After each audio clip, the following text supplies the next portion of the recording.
Halo sahabat sehat Karolus, bertemu lagi dalam podcast kali ini. Saya Dr. Meli yang akan memandu podcast pada hari ini. Hari ini kita akan fokus pada topik cedera olahraga pada ekstremitas atas. Kita akan ditemani oleh dokter bedah ortopedi yang mengkhususkan diri di bidang ini.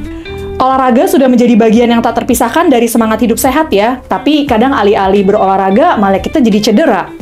Apa saja sih yang harus diketahui pasien saat terjadi cedera olahraga? Mari kita bahas bersama dengan featured guest kita hari ini, Dr. Erika Colin, yang biasa disapa dengan Dr. Erika. Halo dok. Halo semua. Oke. Nah, jadi sebelum kita masuk ke menu utama kita kali ini, dok, sebenarnya ekstremitas atas tuh dibaginya bagiannya gimana aja sih, dok? Kalau ngomongin ekstremitas atas, biasanya dikiranya tangan doang. Tapi sebenarnya enggak loh. Ekstremitas atas itu terentang dari bahu sampai tangan. Jadi ada bahu, siku, dan pergelangan tangan ya untuk sendinya. Oh, oke. Kalau cedera yang paling sering dokter temukan di bahu, kalau di poli gimana, dok? Ya, kalau cedera olahraga untuk sendi bahu yang paling sering itu ada dua tipe. Yang satu robekan otot rotator cuff, yang kedua dislokasi atau sendi bahu yang tidak stabil. Nah, mana yang lebih sering? Yang lebih sering itu dislokasi atau bekas dislokasi. Jadi udah dislokasi duluan, terus sekarang ada runutan masalahnya ya setelah dislokasi. Oke. Itu kan bahu ya dok ya. Kalau misalnya kayak di siku atau pergelangan tangan, kasus apa sih dok yang sebenarnya paling sering? Ya, kalau mungkin teman-teman sudah lebih ahli atau lebih sering mendengar ya, kalau di siku tuh kan bahasa Inggrisnya elbow. Jadi di sendi siku sendiri yang paling sering ya tenis elbow. Walaupun semata-mata bukan karena cedera tenis ya, bisa karena cedera lain. Nah, kalau di pergelangan tangan, itu suka tidak suka biasanya yang paling sering itu patah. Jadi misalnya lagi olahraga, terus nggak sengaja landingnya nggak sempurna, atau licin, terus tahan badan jatuh ya. Jadi kan seperti ini, tangannya lurus. Nah, karena gerakan menahan badan ini, jadi pergelangan tangannya bisa retak atau patah.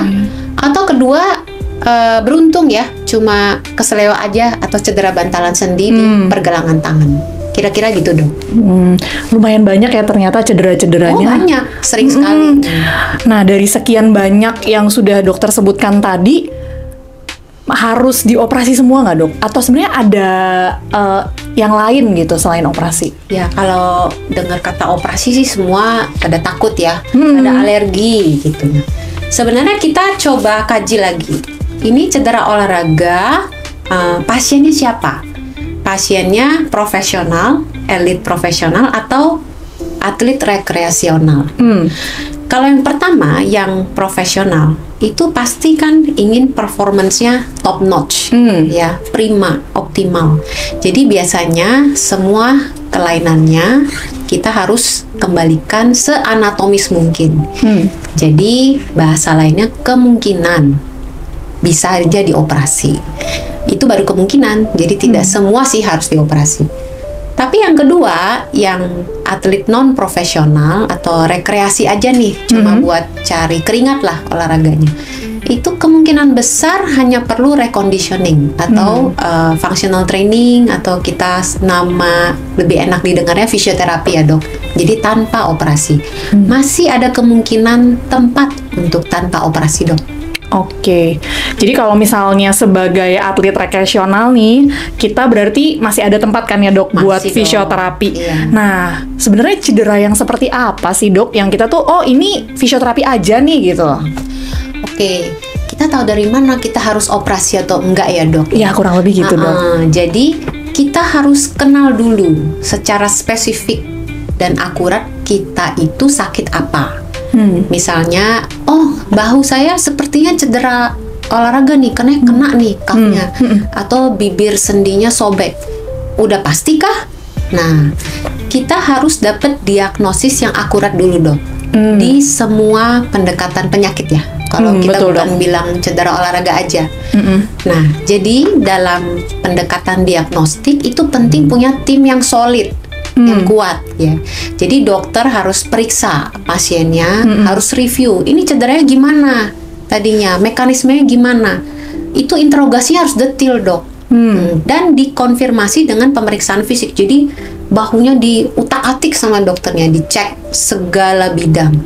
Nah, setelah itu belum tentu dapat diagnosis, Dok. Harus dikonfirmasi lagi dengan pemeriksaan penunjang diagnostik imaging. Iya Dok, benar-benar. Jadi mungkin teman-teman pernah dengar, saya udah di ronsen, udah di CT scan, di MRI lagi sekarang, di apa-apain. Sebenarnya itu buat kebaikan si pasiennya.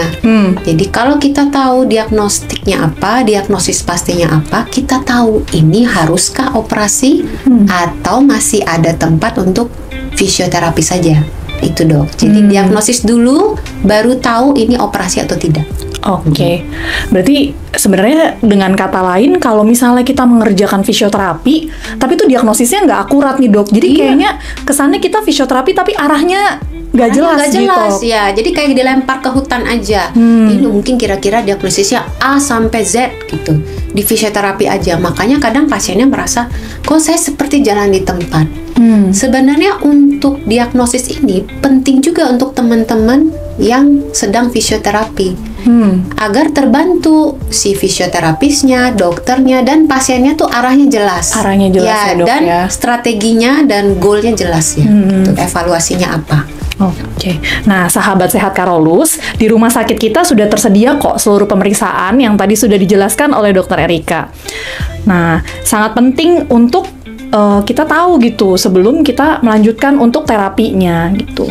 Nah, sekarang kita sebelumnya kan udah bahas sesuatu yang lebih menenangkan hati sih, Dok, kalau kata saya fisioterapi.